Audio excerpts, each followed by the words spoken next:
আমি আমার শুয়ের মধ্যে শু যেমন পানির মধ্যে ডুবাইলে এক ফোঁটা পানি শুয়ের মাথার মধ্যে কতটুকু পানি ওঠে, এই বিন্দু পরিমাণ এলেম আমি অর্জন করতে পারি নাই দয়ালের কাছে। কার কাছে? কিন্তু বাহিরে অনেক কিছুই পারছি, ঠিক না?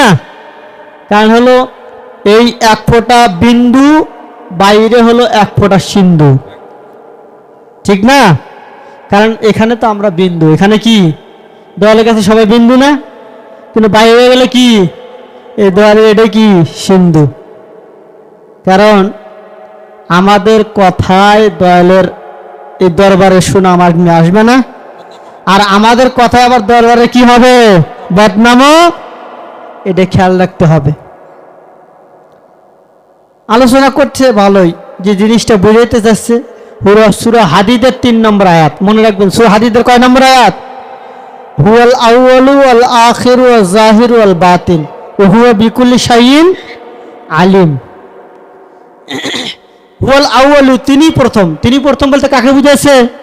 আল্লাহকে বুঝাইছে। কাকে বুঝাইছে? আল্লাহ তো আদি অন্ত না, কথা কন নাকি? আল্লাহ কি আদি অন্ত না? আল্লাহর আগেও কেউ নেই, আল্লাহর পরেও কেউ নাই, আল্লাহ তো আল্লাহ। এটা প্রথম আদি অবস্থা। আদি অবস্থাটা বুঝাতে হলে আবার যাইতে হবে আরেক জায়গায়, নয় বতনে। আদিতে তিনি কি ছিল? গঞ্জমুখী ছিল। কি ছিল? নূর। আল্লাহ কি? আসমান জমিনের নূর। আল্লাহু নূরুস সামাওয়াতি ওয়াল আরদ। আল্লাহ আসমান জমিনে কি? এই নূর কিন্তু দেখাও যায় না, ধরাও যায় না, ছোঁয়াও। তার দেখতে হলে জ্বলতে হলে কি হতে হবে? জাহেরে যেতে হবে। কই যেতে হবে? জাহেরে যেতে হবে। এই আয়াতের মধ্যে এই কথাই বলছে যে তিনি আদি, আবার বলছে তিনি শেষ, আখের। শেষ না? আল্লাহ সমস্ত সৃষ্টি জগৎ যখন শেষ হয়ে যাবে, কুল্লু মান আলাইহা ফান, সমস্ত কিছু কি হয়ে যাবে? ধ্বংস হয়ে যাবে। ওয়ায়াবকা ওয়াজহু রাব্বিকা জুল জালালি ওয়াল ইকরাম। জুল জালাল, রবের চেহারা ছাড়া সবকিছু কি হয়ে যাবে? অবিনশ্বর, ধ্বংস হয়ে যাবে। তাহলে কেরামত এবং রবের চেহারা এটাই মজুদ থাকবে। তাহলে সমস্ত কিছু ধ্বংস হয়ে যাবে, তিনিই থাকবে, এটা কথা ঠিক। প্রথম এবং শেষ। জাহের, যেটা দেখা যায়। জাহের শব্দ অর্থ কি? যা দেখা। আর বাতিন, বাতিন মানে বাতিন, যেটা দেখা যায় না, যা দেখা। আসমান জমিনের নূর খালি শুনছি কিন্তু দেখা যায়। বলছে আল্লাহ আমি আসমান জমিনের নূর, বলছে না? সূরা নূরের মধ্যে বলছে না? সূরা নূরের 35 নম্বর আয়াত বলছে না যে আমি তো আসমান জমিনের নূর। তো এই নূর কি দেখা যায়, ছোঁয়া যায়, ধরা যায়? তা ধরতে হলে কি হতে, দেখতে হলে কি হতে? জাহেরে যেতে হবে। কিসে যেতে হবে? জাহেরে যেতে হলে কই যেতে হবে? মুর্শিদের কাছে যেতে হবে। কার কাছে যেতে হবে? মুর্শিদ ছাড়া জাহের করা সম্ভব না। রাসূল বলছে মান রানি ফাকাদ রাল হক, যে আমাকে দেখলো সে কাকে দেখলো? তো রাসূলকে দেখা কাকে দেখা? আল্লাহকে দেখা। এখন মুর্শিদ কি? কথা কয় না। মুর্শিদ কি? রাসূল। মুর্শিদ কি? রাসূল। আবার তার আরেক অবস্থা হিজাব পরা, তিনি আল্লাহ। ওই যে হিজাবে মুহাম্মাদিতে দেখনা সাহিয়া, পর্দার আছে, লুকে আছে আমার আফে কিবরিয়া, গানের মধ্যে লেখছে না? পর্দার লুকে আছে আফে কিবরিয়া, এটাই হিজাব। এটাকে মোহাম্মদী হিজাব বলে। কি হিজাব? মোহাম্মদী হিজাব। এই মোহাম্মদী হিজাবের মধ্যে আল্লাহ লুকায়িত আছে। তাহলে দেখতে হলে কি করতে হবে? ওই হিজাব উল্টাতে হবে, পর্দা ভেদ করতে হবে। কি করতে হবে? পর্দা ভেদ করতে হবে। যে 70,000 পর্দা দিয়ে আছে আল্লাহ, ঘোমটা দিয়ে। হাসানের এক গানের মধ্যে বলছে 70,000 পর্দা দিয়ে আছে আল্লাহ, ঘোমটা দিয়ে। তো 70,000 পর্দা কাটাইতে হবে না? কাটাতে হলে কি করতে হবে? এলেমের দরকার। কিসের দরকার? ওই এলেম যদি তুমি অর্জন করতে পারো, যেই এলেম আল্লাহ রাসূল হীরা গুহার মধ্যে অর্জন করছে। কোন গুহায়? কথা কয় না, কোন গুহায়? ওই এলেমের শহর হলো নবী নিজে। দরজাটাকে মাওলা। তাহলে কার মাধ্যমে আসতে হবে? আলীর মাধ্যমে। কার মাধ্যমে? আলীকে ছাড়া রাসূলকে চেনা সম্ভব। কারণ আল্লাহ রাসূল নিজেই বলছেন আমাকে আবু তালেবের পুত্র আলী ছাড়া আর কেহ দেখে তাহলে কাকে কাকে কার মাধ্যমে আসতে হবে? রসুলকে দেখতে হলে মৌলা আলীর মাধ্যমে। মৌলা আলীর দরজাটা আগে চিনতে হবে, ওই দরজা ছাড়া রাসূলকে দেখা সম্ভব? এটা দেখতেছেন, এটা বডি, এটা একজন অবিনশ্বর ধ্বংস হয়ে যাবে, যাবে না? কথা কয় না, এটা ধ্বংস হবে না? কিন্তু ভক্তের কাছে যেটা আছে ওটা ধ্বংস হওয়া সম্ভব। এই জন্য নবী বলছেন যে আমি মুমিনদের জানের চাইতে আন নাবিয়্যু আওলা বিল মুমিনিনা মিন আনফুসিহিম, সূরা আহজাব। আল্লাহ বলছেন যে রসুলের ব্যাপারে যে আমার রসুল কি করছেন, আমি হলাম আল্লাহ মানুষের ঘাড়ের সাহারাকে চাইতে নিকটে, আর রাসূল হলেন মুমিনদের জানের চাইতে। আবার সূরা নিসার মধ্যে বলছেন তোমরা আল্লাহ এবং রসুলের ডাকে সাড়া দাও, এটাই তোমাদের জন্য যথেষ্ট, কারণ আল্লাহ রসুল তোমাদেরকে জীবন দান করবে। কি দান করবে? তাহলে কোন জীবন দান করবে? জান্নাতি জীবন। কোন জীবন? কথা কয় না, কোন জীবন? চিরস্থায়ী জীবন, যে জীবনটা ধ্বংস হবে না। তাহলে আমরা কি ওই জীবন চাই না? ওই জীবন চাইলে কি হবে? এই জন্য মানুষের জন্ম হয় দুইবার। কয়বার জন্ম হয়? একবার মা বাবার মাধ্যমে, আর একবার মুর্শিদের মাধ্যমে। কার মাধ্যমে? মা বাবার মাধ্যমে আপনি জন্মগ্রহণ করছেন, তখনও আপনি মুসলমান, তখনও কি? কথা কয় না, তখনও কি? মুসলমান। যখন আপনি মুসলমানের তো নষ্ট হয়ে গেছে, আপনার সমস্ত কিছু মুসলমানের যে জিনিসটা, যে বস্তুটা আপনি নিয়ে আল্লাহ পাঠাইছে, এটা কি? ফিতরাত, আল্লাহর স্বভাব। কার স্বভাব? আল্লাহর স্বভাব দিয়ে আপনাকে পাঠাইছে না, আমাকে পাঠাইছে না? ওই স্বভাবটা যখন আমার নষ্ট হয়ে গেছে, তখন আমি আর মুসলমান না, তখন আমি মারা গেছি। তখন আমি কি হয়েছি? মরে গেছি। কারণ মুসলমানরা জিন্দা, মুসলমানরা কি? আর কাফের হলো মৃত। কাফের কি? তাহলে আমি যখন মুসলমান ছিলাম তখন জিন্দা ছিলাম, এখন আমি মুসলমানকে হারিয়ে ফেলছি, আমি কি জিন্দা আছি? এই জন্য সূরা আনামের মধ্যে বলছে যে তাহারা জানিবে, তাহারা কি জানি কয়, এই জীবাত্মার মাধ্যমে তাহারা মানবাত্মা হারিয়ে ফেলেছে, তারা নিজেকে হারিয়ে ফেলেছে। তারা বুঝিবে না, তারা জানিবে না, কারণ আমরা নিজেকে হারিয়ে ফেলছি। কোনটা হারাইছি? মানবাত্মা হারাইছি। কোনটা হারাইছি? মুসলমানি আত্মা। যেটা মুসলমান ছিল সেটা কি করছি? হারিয়ে ফেলছি। এখন আছে কোনটা? জীবাত্মা। এখন আছে কোনটা? হায়ানি আত্মা।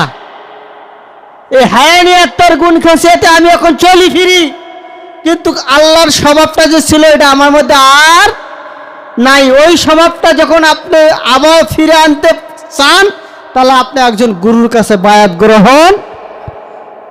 গ্রহণ করলে তখন সেদিন হয় কি? মুসলিম। সেদিন কি হয়? কথা কয় না, সেদিন কি হয়?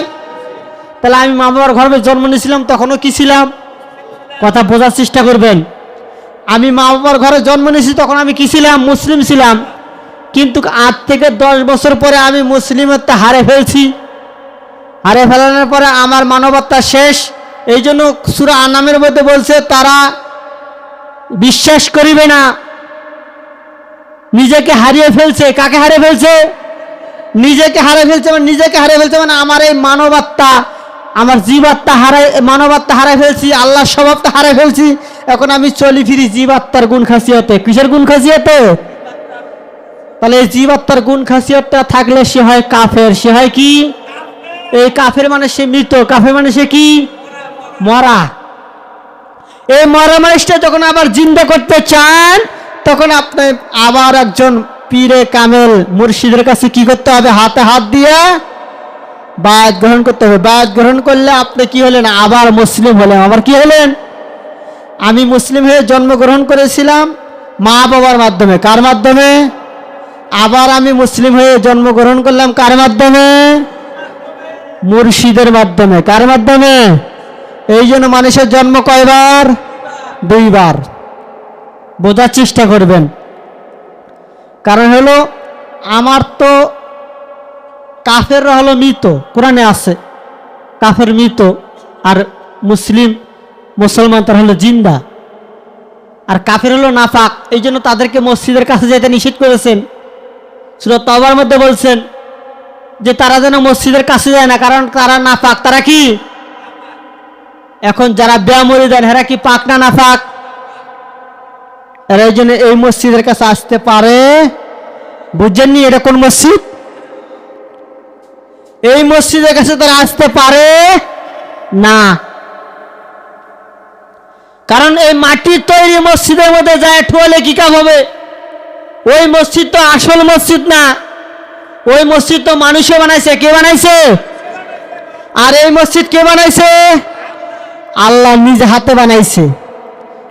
এটা পাইবেন কোথায় জানেন? সূরা হজের মধ্যে পাইবেন। এটাকে বলা হয় বাইতুল আতিক। কি বলা হয়? বাইতুল আতিক, আদি ঘর। কি ঘর? আদি ঘর, আসল ঘর, যে ঘর আল্লাহ বানাইছে। কে বানাইছে? এই জন্য কাফেররা নাপাক, তারা এই ঘরে আসতে পারে না, ওই ঘরে যায় ঠুয়া দিতে পারে। বোঝেন না এই কথা? এই ঘরে আসতে হলে মুসলিম হতে হয়। কি হতে হয়? মুসলিম ছাড়া এই ঘরে আসা সম্ভব না। তাহলে এই ঘরে আসতে হলে প্রথমে আমাকে কি করতে হবে? বায়াত গ্রহণ করতে হয়। কি গ্রহণ করতে হয়? আর বায়াত গ্রহণ করলে সে কি মুসলিম? সে কি মুসলিম হলে তার গুনাহ খাতা থাকে? কথা কয় না, গুনাহ খাতা থাকে, ভুল বেয়াদবি থাকে। এখন এই ভুল বেয়াদবি যে আমার নাই, সব মাফ করছে। এই জন্য দেখবেন এটাকে বলা হয় তওবা। কি বলা হয়? এই জন্য সূরা তওবার মধ্যে বিসমিল্লাহ নাই। কি নাই? তওবার কিন্তু বিসমিল্লাহ নাই। তওবা পড়তে কেউ বিসমিল্লাহ বলে? মোল্লা পীর এটা কয়। কারণ হলো তওবার কোনো বিসমিল্লাহ নাই। এটা আল্লাহ দেখাই দিছে, রাসূলে দেখাই দিছে যে তওবার কোনো বিসমিল্লাহ, তওবা বিসমিল্লাহ ছাড়া। বিসমিল্লাহ ছাড়াই কি করে? তার জীবনের গুনাহ ক্ষমা করে দেয়, চুষে নেয়। কি করে নেয়? কথা কয় না। হাজারে আসওয়াদ পাথর আছে না, কাবার আসেনি? ওই পাথরটার নাম হলো হাজরে আসওয়াদ, মানে কালো পাথর। কি পাথর? ওই পাথরটা যখন আদম আলাইহিস সালাম জান্নাত থেকে আসছে তখন তিনি নিয়ে আসছিলেন। ওই পাথরটা আগে সুন্দর ছিল, ফর্সা ছিল, সাদা ছিল। কি ছিল? এখন মানুষের গুনাহ টাইনে নিতে নিতে সেটা কি হয়েছে? কালা হয়ে গেছে। কি হয়েছে? কালা হয়ে গেছে। তাহলে ওই পাথরের কাছে যে সময় দিলে গুনাহ মাফ হয়, গুনাহ ওই পাথর টানে নেয়। তাহলে এই পাথর হলো জিন্দা পাথর। কোন পাথর? কথা কয় না, কোন পাথর? এই জিন্দা পাথরের কাছে হাতে হাত দিলে তার গুনাহ আর থাকে? গুনাহ টানে নেয়। গুনাহ কি নেয়? বুঝতে পারতেছেন আপনারা? ওই পাথরের কাছে যেমন মিসাল শরীয়তের অবস্থান, হজ করতে গেলে পাথরে চুমা দিলে পাথরের জীবনের গুণাগুলো পাথর টানে নেয়, নেয় না? ওটা তো মৃত, জড় জগৎ, জামাদাত, ওর কোনো জীবন নাই। আছে? ওইটা যদি জীবনের গুণাগুলো টানে নিতে পারে, আপনাকে মাফ করে দিতে পারে, যেটার জীবন আছে আল্লাহ যেটা বানাইছে। কে বানাইছে? আল্লাহ নিজ হাতে যে পাথরটা বানাইছে, জিন্দা পাথর, এই পাথরের সাথে যার হাত লাগবে তার গুনাহ থাকতে পারে। এই জন্য বায়াত যখন হাতে হাত লাগে, বায়াত গ্রহণ করে, তখন তার জীবনের গুনাহ আর থাকে না। কারণ এই ঘটনাটা অনেকবার বলেছিলাম যে একজন খ্রিস্টান আর একজন আল্লাহর ওলি, দুইজন হাঁটতেছে, হাঁটতে হাঁটতে কি করছেন? পাদ্রী। এখন দুইজন বলতেছে যে কার ধর্ম সত্য।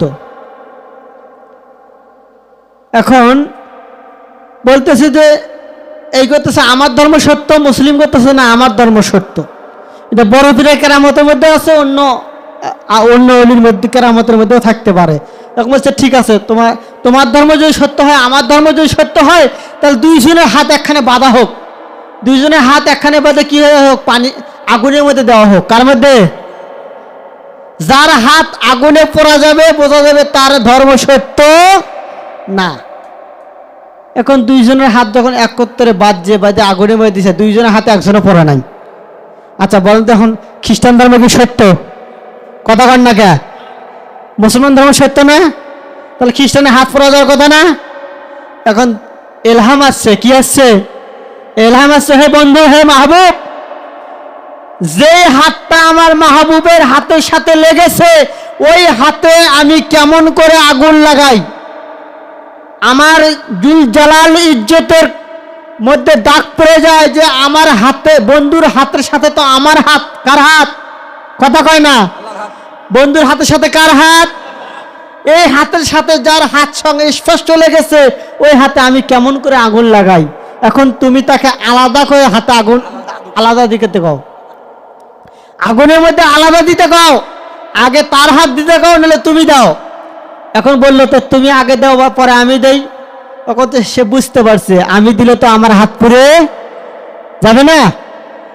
এখন সে দোয়া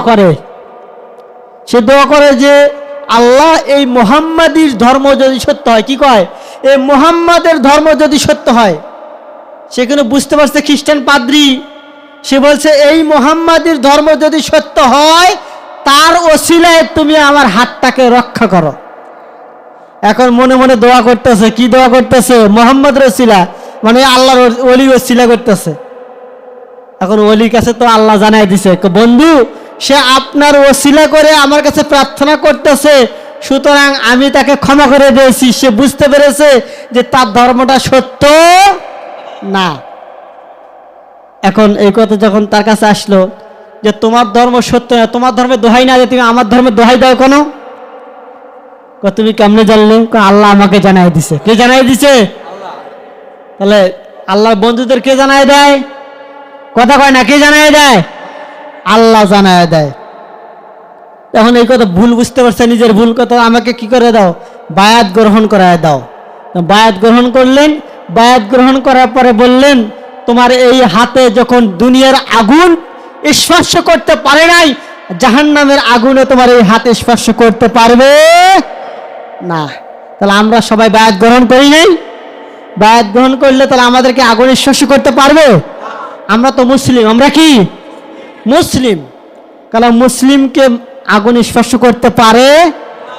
আগুনের তো কোনো শক্তি নাই, ক্ষমতা নাই, সমস্ত ক্ষমতার মালিক কে? আল্লাহ। আর আমার মধ্যে তো সেই স্বভাবটাই মিশে আছে। কার স্বভাব?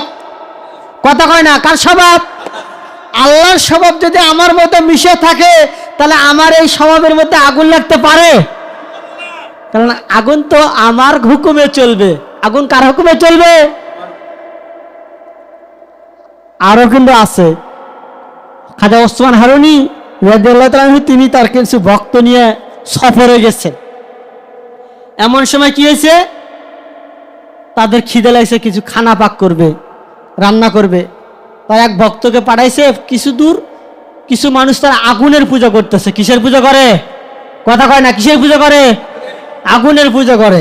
এবং বলছে তাদের কাছ থেকে কিছু আগুন নিয়ে আসো। যে খাজা ওসমান হারুনি রাদিয়াল্লাহু তাআলা তার ভক্ত পাঠাইছে, ভক্ত যা বলতেছে আমাদেরকে কিছু আগুন দাও, আমরা খানা রান্না করব, খানা পাক করব। তখন বলছে এই আগুন হলো আমাদের দেবতা। আগুন হলো কি? কথা কয় না, আগুন আমাদের কি? দেবতা। আমরা এটা পূজা করি, এই আগুন তোমাদেরকে কেমন দেবো? দেয় নাই। তার সাথে তর্ক বিতর্ক। এমন সময় খাজা ওসমান হারুনি তিনি নিজেই গেছে, বলছে বাবা তোমরা যে আগুনের পূজা করো, এই আগুন তোমাদেরকে রক্ষা করবে?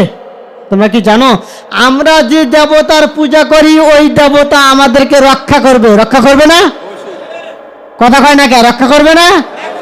আমরা তো এই দেবতার পূজা করি, দেবতা আমাদেরকে রক্ষা করবে না? এরা তো আগুনের পূজা করে, আগুনকে দেবতা মানে, আগুন কি রক্ষা করবে আমাদেরকে? আগুনের কাম পুড়ে ফেলা। কয় না, আগুনে কোনো কাজ নাই, শক্তি নাই, সমস্ত শক্তি মালিক কে? কয় তার প্রমাণ। তখন তার খরম, পায়ের একটা খরম এই আগুনের মধ্যে নিক্ষেপ করছে। নিক্ষেপ করার পরে কতক্ষণ পরে কি করছে, খরমটা নিয়ে আবার খরম যেমন খরম তেমনই পাওয়া গেছে। তারা বিশ্বাস করে না।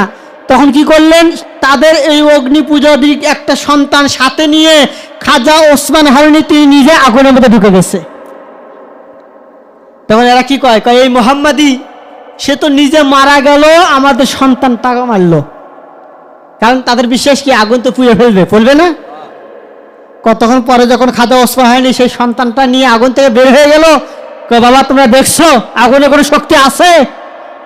কারণ আগুনের শক্তি দেখলে তো আগুন আমাকে পুড়ে ফেলতো, তোমাদের সন্তানটাকেও পুড়ে ফেলতো, কিন্তু আগুনের কোনো নিজস্ব শক্তি নাই। আগুন কিন্তু আরেকজন চালায়। কে চালায় জানেন? মৌলানা আজাজিল। কে চালায়? কথা কয় না, মৌলানা আজাজিল। তিনি কিন্তু আগুনের শক্তি, এই আগুনের শক্তির মালিক তিনি। কারণ তিনি আগুন জ্বালায় পোড়ায়, তিনি তৈরি করে আগুন। ওর কর্ম করবেন, আপনি আগুনের মধ্যে যাবেন। ওর কর্ম করবেন না, ওকে আয়াত্তে নিয়ে আসবেন, ওকে মুসলমান বানাইবেন, তাহলে সে আর ওই আগুন আপনাকে কোনো ক্ষতি করতে পারবে না। হাদিসের মধ্যে আসছে প্রত্যেক মানুষের সাথে একজন শয়তান আছে। প্রত্যেক মানুষের সাথে একজন কি আছে? এটা তো আমাদের বেহুশ চৈতন্যের মধ্যেও আছে, আছে না? কারণ সাহাবা কেরাম জিজ্ঞাসা করেছে, আপনার কাছে ছিল? হ্যাঁ, আমার শয়তান কি হয়েছে? মুসলিম হয়েছে। কি হয়েছে? তাহলে আমাদের শয়তান মুসলিম করা দরকার না? শয়তান যদি আমরা মুসলিম বানাই, তাহলে আগুন কি হয়ে যাবে? আমাদের কথা শুনবে না? আগুন কি আমাদেরকে পুড়াইতে পারবে? কারণ আগুন তো একজন পরিচালনা করে না? কারণ এই দেহের মধ্যে প্রত্যেকটা অঙ্গ প্রত্যঙ্গ একজন ফেরেশতা পরিচালনা করে না? আগুন, পানি, মাটি, বাতাস এগুলো পরিচালনা করতেছে না একজন? তাহলে আগুনও একজন পরিচালনা করে। তাহলে আমাদেরকে তো ওই আগুন নিয়ন্ত্রণে আনতে হয়, তাহলে আমাদের প্রত্যেকে কি করতে হবে?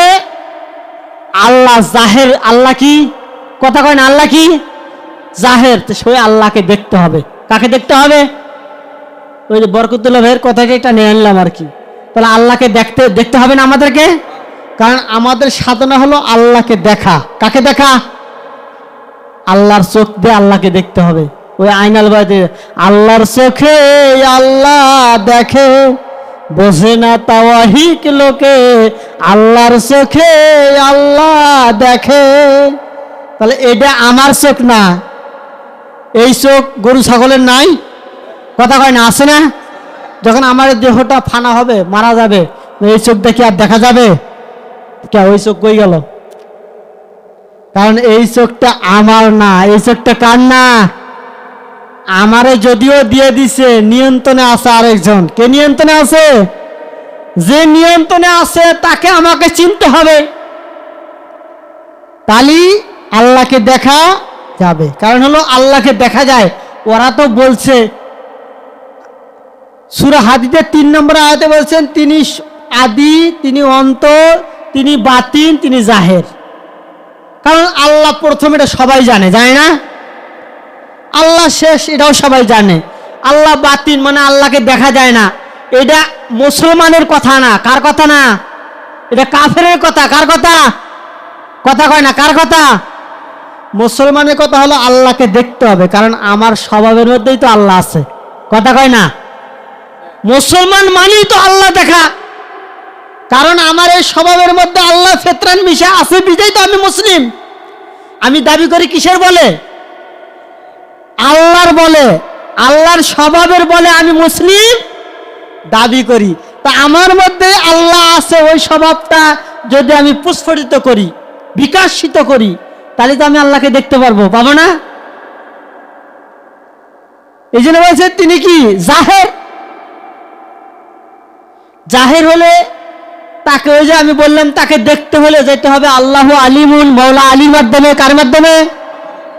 তাহলে মৌলা আলীকে চিনতে হলে যেতে হবে কার কাছে? কার কাছে? কথা কয় না। কার কাছে যেতে হবে? মুর্শিদের কাছে। আবার হাদিসের মধ্যে আসছে আল্লাহ রসুলের ব্যাপারেও, এটা কিন্তু আল্লাহর ব্যাপারে বললো। আল্লাহ 4টে অবস্থা। কয়টা অবস্থা? তিনি আউয়াল, আখের, জাহের, বাতিন। নবীরও 4টে অবস্থা, আউয়াল, আখের, জাহের, বাতিন। কারণ হলো কি, জাহের আর বাতিন এটা হলো কুল্লানা মুহাম্মদ, মানে যা কিছু দেখা যায় সবই কি। এখন এটা তো আমরা বুঝলাম না কথার মাধ্যমে। বোঝা গেল? বোঝা গেল না কেন? আল্লাহ বলছেন, আল্লাহ বলছেন যে আমি হলাম নূর। রসুল বলছেন আনা মিন নূরিল্লাহ, আমি হলাম আল্লাহর নূর হতে। কার নূর হতে? কথা কয় না। রসুল কার নূর হতে? অকুল্লু খালকিহিম মিন নূরি, সমস্ত সৃষ্টি কার নূরে? রসুলের নূরে। তাহলে সমস্ত সৃষ্টির মধ্যে কার নূর? তো সমস্ত সৃষ্টিকে দেখা মানে কাকে দেখা? কথা কয় না। সমস্ত সৃষ্টিকে দেখা মানে কাকে দেখা? মোহাম্মদকে দেখা। এই জন্য বলছে কুল্লানা মোহাম্মদ, যা কিছু দেখা যায় সবই কি, কিন্তু অস্তিত্ববিহীন। কি বিহীন? অস্তিত্ব নাই। একমাত্র অস্তিত্ব আছে এই মোহাম্মদী সত্তার মধ্যে, এই মানুষের স্বভাব সত্তার মধ্যে। এই সত্তার মধ্যে মোহাম্মদ আছে, কিন্তু ঘুমন্ত অবস্থায়। কি অবস্থায়? প্রত্যেক এই সত্তাটাকে বলা হয় মোহাম্মদী সত্তা। এই মোহাম্মদী সত্তার মধ্যে বাস করে হলো মৌলা আলী। এই মোহাম্মদী সত্তার মধ্যে ঢুকতে হলে আলীকে ছাড়া ঢোকা সম্ভব। এই জন্য আলীকে ছাড়া মোহাম্মদকে চেনা, মুর্শিদকে চেনা, তো মুর্শিদকে চেনা যায় না মানে আল্লাহকেও চেনা যায় না। আপনারা কি বুঝেন? আমার কথা বোঝেন? কারণ আমি তো বরকতুল্লাহ ভাইয়ের মধ্যে আবল তাবল না, ডাইরেক্ট পাট পাট করে মানে বুঝাইতেছি। এর চেয়ে সূক্ষ্ম মানে আর বোঝা সম্ভব না। তাহলে এই মোহাম্মদী ঘরে ঢুকতে হলে আলীকে ছাড়া ঢোকা, কারণ দরজার নাম কি? কথা কয় না, দরজার নাম কি? মৌলা আলী। ওই দরজাতে ঢুকতে হবে। ওই দরজাতে ঢুকলেই তাহলে মোহাম্মদকে চেনা, আর মোহাম্মদকে চিনলে কাকে চেনা যাবে? আল্লাহকে চেনা যাবে। বাকি থাকবে আল্লাহকে চেনা। এখন আসুন, ওই আয়াত শেষ। এখন আমি যে আয়াত ধরছি সূরা কাহাফের শেষ আয়াত, কুল ইন্নামা আনা, আল্লাহ বলতেছেন হে রাসূল আপনি বলুন, আনা বাশারুম মিসলুকুম, আমি তোমাদের মতোই, দেখতে আবয় তোমাদের মতোই। কার মতো? কথা কয় না, কার মতো? তাহলে রাসূল এখানে প্রশ্নবোধক করছে, নিশ্চয় কি আমি দেখতে কার মতো? তোমাদের মতোই। নিশ্চয়ই আমি দেখতে কার মতো? তোমাদের। আচ্ছা, মুর্শিদ দেখতে কার মতো? কথা কয় না, মুর্শিদ দেখতে কার মতো? এই কথা অতীত কথা বাদ দিলাম, বর্তমানে আসেন। মুর্শিদ দেখতে কার মতো? আচ্ছা, এই আমাদের মতো না হইলে কি আমাদেরকে হেদায়েত করতে পারবে? আমরা কি তার কাছে আসতে পারবো? তিনি যদি বাঘের শুরুত থাকতো আসা যেত, সিংহের শুরুত থাকলে আসা যেত। তাহলে যে জাতি যেমন তার কাছে রসুলও পাঠাবে, ওই শুরুতেই পাঠাতে হবে। যদিও এই শুরুতের মধ্যে আরেক শুরুত লুকায়িত আরো দুইটা আছে। আরো কয়টা আছে? দুইটা। যদিও শুরুত অনেকগুলোই, তার মধ্যে তিনটে শুরুত হলো প্রকাশ। বুঝেন নাই? একটা হলো বাশার, একটা হলো মালাকি, একটা হলো হাকিকি। তাহলে বাশার সুরত না আসলে হিদায়ত করা সম্ভব না। এই জন্য বলছেন রাসূল ওরা যদিও কাফের, এটা কার কথা? কাফেরের কথা। কার কথা? এখন এই কাফেরের কথা যদি কোনো মুসলিম আমাদের বর্তমান সমাজের নামধারী আলেম তারা এই কাফেরদের কথাটা মুসলমানের কাছে লাগায় দেয়।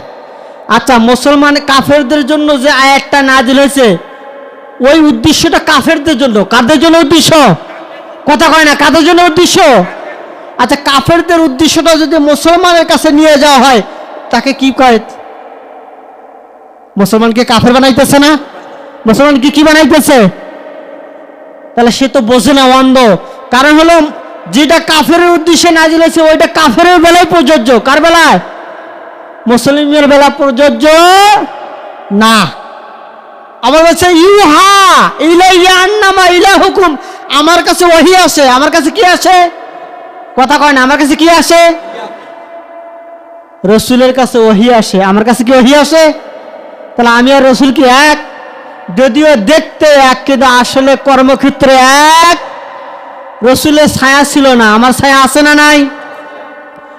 রসুল অন্ধকারে যেমন দেখতো দিনের বেলা তেমন, ডানে যেমন দেখতো বামে, সামনে যেমন দেখতো পিছনে, সমস্ত দিক দিয়ে একরকম দেখতো। তার কাছে দিন আর রাত ছিল না, সমান সবই কি। এই জন্য মুনাফিকেরা আব্দুল্লাহ ইবনে উবাই বিন সলুল মহিলারা রসুলের পিছনে যখন নামাজ পড়ছে, তারা রসুলের পিছনে নামাজ পড়তে মহিলাদের চেহারা দেখছে। তখন একদিন রসুল সাল্লাল্লাহু আলাইহি ওয়াসাল্লাম নামাজ ছেড়ে দিয়ে বলতেছেন, তোমরা কি দেখো, তোমরা কি মনে করো আমি মোহাম্মদ খালি সামনে দেখি? তোমরা পিছে কি করো আমি তাও দেখি। কারণ আমি সামনে যেমন দেখি পিছেও তেমন দেখি, ডানে যেমন দেখি বামেও তেমন, আমার কাছে সব সমান। তাহলে যে ব্যক্তির কাছে ডাইন বাম সামনে পিছনে সমান, সেই ব্যক্তি কি আমার মতো? কথা বলে না, সেই ব্যক্তি কি আমার মতো? সে আমার চেয়ে অনেক তীক্ষ্ণ, অনেক সব দিক থেকে ঊর্ধ্বে। কারণ তাকে দেখলে কাকে দেখা হয়? তাহলে আমাকে দেখলে কি আল্লাহকে দেখা হবে? তাহলে আমি আর কি রসুল এক?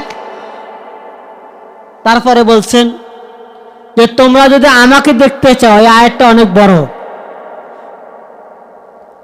ফামান কানা ইয়ারজু লিকা রাব্বিহি ফালইয়ামাল আমালান সলিহা। বলতেছেন তোমরা যদি আমি আল্লাহকে দেখতে চাও, কাকে দেখতে চাও? আমি রবকে দেখতে চাও, তোমরা আমলে সলেহা করো। কি করো? আমলে সলেহা মানে গুরুর কাছে বায়াত গ্রহণ করে ওই আমলটা শিখে নিতে হয়। বেয়ামুরিদানের কাছে ওই আমলে সলেহা নাই। মৌলবীর কাছে যাবেন, আমলে সলেহা মানে করবো কি অতিরিক্ত আমল। আমলে সলেহা মানে কি অতিরিক্ত। কারণ হলো কি, ওইটা হলো ওই যে দান সদকা নফল নামাজ, এটা বুঝাইব। দান সদকা নফল ইবাদত এটা আমলে সলেহা না। আমলে সলেহা হলো নিজকে চেনা। কাকে চেনা? আজকাল নিজকে চেনা কি বেমুরিদার নিজকে চিনতে পারবে? মুরিদ না হলে নিজকে চেনা যাবে? তাহলে মুরিদ হইলেই তার কাছে আমলে সলেহা মুর্শিদ শিখাবে। কি শিখাবে? আমলে সলেহা হলো ধ্যানের জগৎ। কিসের জগৎ? যেটা রাসূল সাল্লাল্লাহু আলাইহি ওয়াসাল্লাম হীরা গুহার মধ্যে করেছেন, ওটাকে বলা হয় আমলে সলেহা। ওটাকে কি বলা হয়? আমলে সলেহা। ওইটা বায়াত ছাড়া আমলে সলেহা হয় না। এই জন্য বায়াত গ্রহণ করলে সে হয় মুসলমান, আর ওই মুসলমানের টিকে রাখার জন্য তাকে দেওয়া হয় আমলে। বুঝতে পারতেছেন? আপনারা বুঝতে পারতেছেন? তাহলে মুর্শিদ শিখায় হলো আমলে সলেহা। মুর্শিদ কি শিখায়? কারণ আমলে সলেহাটা করলে কি, ওই তুমি যে হারানোর সম্পদটা যে আমরা ফিরে পাইছি, ওই সম্পদ আর হারানো সম্ভব হারাবে না। আর সম্পদ আর হারাবে, কারণ এই জন্য যেহেতু আমাকে ওই সম্পদটা আঁকড়ে ধরে থাকতে হবে, আমাকে ওই সম্পদটা হেফাজত করতে হবে, সেই জন্য হেফাজত করার ক্ষেত্রে তার কাছে করতে হবে আমলে সলেহা। কি করতে হবে? আমলে সলেহা করলে ওই সম্পদটা আর হারানো যাবে না। যেদিন বায়াত গ্রহণ করে সেদিন কি বলে, তুমি মুর্শিদের চেহারার দিকে চাও। কার চেহারা চাও? আচ্ছা, মুর্শিদের চেহারা দেখে আমরা বায়াত হই না? কথা কয় না। কার চেহারা দেখে বায়াত হই? পীরের চেহারা দেখে বায়াত হই না? ওই পীরের চেহারাটা কার চেহারা জানেন? আল্লাহর চেহারা। পীরের চেহারা কার চেহারা? এই জন্য যখন আপনি বায়াত গ্রহণ করবেন, তখন ওই চেহারাটা আপনাকে মজুদ করে রাখতে হবে। কি করে রাখতে হবে? হেফাজত করে রাখতে হবে। ওই হেফাজত করে রাখার জন্য যাতে মাওলানা আজাজুল সাফে আপনাকে ধোকা দিতে না পারে, এই জন্য বলে তুমি এই সুরুটটা সব সময় ধ্যান করবে। কি করবে? এই ধ্যান করাটাই হলো আমলে সলেহা। ধ্যান করাটা কি? আমলে সলেহা। তাহলে ওই ধ্যানের মাধ্যমে আমরা কাকে দেখতে পাবো? কথা কয় না। কাকে দেখতে পাবো? আল্লাহকে যখন আপনি ধ্যানের মাধ্যমে দেখতে পাবেন, তখন আপনার মুর্শিদ, যদিও আপনি জাহিরি ভাবে দেখতেছেন, তিনি যদি এই সুরুটটা নিয়ে মিসাল হয়ে যায়, পর্দা নিয়ে যায়, তারপরে দেখা সম্ভব না অসম্ভব? ওই পীরের সামনে থাকা অবস্থায় যেটা সামনে আপনি দেখতেছেন বাহির ডাইরেক্ট, এটাকে বলা হয় বরজকে সোগরা। কি বলা হয়? বরজকে ছোট বরজক। এটা একদিন ফানা হয়ে যাবে। কি হয়ে যাবে? ধ্বংস হয়ে যাবে। যাবে না? ওফাত হবে না? এটা একদিন ওফাত হবে না? কিন্তু আপনার আমার কাছে যেটা আছে ওটা কি ওফাত হবে? ওইটা হলো বরজকে কোবরা। ওটা কি? বরজকে কোবরা। ওই বরজকে কোবরাটা ধ্যান করাই হলো আমলে সলেহা। বুঝতে পারতেছেন? তাহলে ওই স্বভাবটা, ওই বরজকে কোবরাটা যখন আপনি ধ্যান করবেন, তখন আপনার ভেতরে আর কোন শয়তানের গুণ খাসিয়ত থাকবে? তখন আপনার শয়তানটা হবে মুসলিম। শয়তানটা কি হবে? শয়তানটা মুসলিম হলে আমার কোনো ক্ষতি করবে? সে আমাকে ভালো উপদেশ দেবে। কি করবে? ভালো উপদেশ দেবে। আমার দ্বারা কোনো মানুষের ক্ষতি হবে, অন্যায় হবে, অত্যাচার হবে, তখন আমার মধ্যে কার স্বভাব আসছে? আল্লাহর ফিতরাত। আল্লাহর ফিতরাতটা যখন আমার মধ্যে মজুদ থাকবে, তখন আপনি চাইলেই যখন তখন আপনি মুর্শিদের বরজকটা আপনার সামনে হাজির হয়ে যাবে। তখন আপনাকে আপনার এই ভিতরটা দিলটা সাফাই করতে হবে। সাফা কি করতে হবে? সাফার গুণে পরিশুদ্ধ হয়ে যাবে। সাফার গুণে পরিশুদ্ধ হলেই ওই আল্লাহময় চেহারা ফিতরাতটা আপনার মধ্যে ঢুকে প্রবেশ করে সেটা কাজ করবে। তখন আপনার মধ্যে কাজ করবে আল্লাহ। কে কাজ করবে? আপনার মধ্যে আর শয়তান কাজ করতে পারবে না। সেই জন্য আমাদের প্রত্যেকেরই চিন্তা চেতনা, প্রত্যেকের সাধনা হলো আমাদের প্রত্যেকটি ওই স্বভাবটা ধরে রাখতে। কারণ আমরা আসছি আল্লাহকে দেখার জন্য। কাকে দেখার জন্য? মুসলিমের কাজই হলো আল্লাহকে দেখা। কাকে দেখা? কারণ আল্লাহকে দেখা হলো মুসলিমের সাধনা। কার সাধনা? মুসলিমের সাধনা হলো আল্লাহকে দেখা। আমি যখন আল্লাহকে পাইলাম, আল্লাহকে পাওয়ার পরে যখন ওই স্বভাবটা, ওই চরিত্রটা, ওই চেহারাটা যখন আমি হেফাজত করলাম, হেফাজত করার পরে তখন আমার স্বভাবটা হবে পরিশুদ্ধ। স্বভাবটা হবে কি? পরিশুদ্ধ। তখন আমি আর মুসলিম থাকবো না, আমি হব মুমিন। আমি হব কি? মুমিন। তখন আমার ইবাদত শেষ। তখন আমার ইবাদত আমি গন্তব্যস্থলে পৌঁছে গেছি। এটাই বলছে ওয়াবুদু রাব্বাকা হাত্তা ইয়াতিয়াকাল ইয়াকিন। তুমি যখন গন্তব্যস্থলে পৌঁছে যাবে তখন তোমার ইবাদত খতম হয়ে যাবে। ইবাদত কি হয়ে যাবে? শেষ হয়ে যাবে। তখন আর আমার কোনো ইবাদত নাই। এই জন্য কোরআনে দেখবেন মুমিনের কোনো ইবাদত, আদমের কোনো ইবাদত, মুর্শিদের কোনো ইবাদত নাই। ইবাদত কার জানেন? মুসলিমের। ইবাদত কার?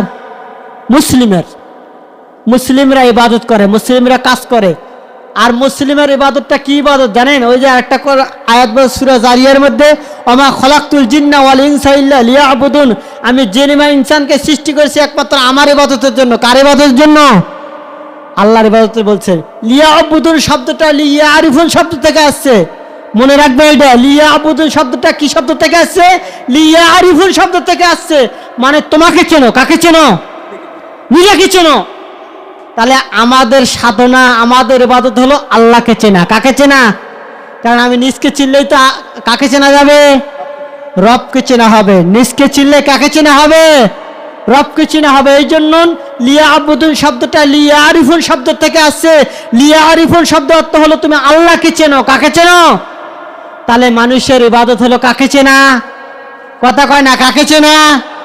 তাহলে আল্লাহকে চেনাই হলো আমাদের ইবাদত। তাহলে আমরা ওই জায়গার মধ্যে ঠিক থাকতে হলে আমাদের মুর্শিদের আখলাক চরিত্র ধারণ করতে হবে, মুর্শিদের স্বভাব চরিত্র ধারণ করতে হবে। শুধু দরবারে আসলাম আর গেলাম আর খিচুড়ি খেলাম হলো না, হবে? আমাদের প্রত্যেকের কাজ হলো আমাদের মুর্শিদের আখলাক চরিত্র আমাদেরকে ধারণ করতে। কারণ আপনি যাকে রাসূল মানেন সেই রাসূলের স্বভাব চরিত্র ধরতে হবে না? কারণ সূরা হাশরের মধ্যে আসছে যে রাসূলের স্বভাবটা তোমরা ধারণ করো। সূরা আহজাবের মধ্যে আসছে, হাদিসের মধ্যে আসছে তাখাল্লাকু বিআখলাকিল্লাহ, তোমরা রাসূলের স্বভাব চরিত্র ধারণ করো। তা রাসূলের স্বভাব চরিত্র যদি আপনি মুর্শিদকে রাসূলই মানেন তাহলে রাসূলের স্বভাব ধরতে হবে না? তাহলে আমাদের প্রত্যেককে কার স্বভাব ধরতে হবে? আমার রাসূলের স্বভাব চরিত্র ধরতে হবে। তাহলে রাসূলের স্বভাব চরিত্র ধরতে হলে আমার মধ্যে আর কোনো খারাপ চিন্তা, খারাপ কাজ হবে থাকতেই পারে না, প্রশ্নই আসে না। তাহলে আমরা প্রত্যেকে যাতে ওই চিন্তা চেতনা নিয়ে দরবারে এসে সবাই যাতে মুর্শিদের চেহারা সুরটা আঁকড়ে ধরে, মুর্শিদের স্বভাব চরিত্রটাকে আঁকড়ে ধরে নিজকে চিনে যাতে সবাই আল্লাহময় হয়ে যেতে পারি। মুর্শিদ যাতে সেই কৃপা করে। সবাই বলেন আমিন। ওয়া আখিরু দাওয়ানা আলহামদুলিল্লাহি রাব্বিল আলামিন। আসসালামু আলাইকুম ওয়া রাহমাতুল্লাহ।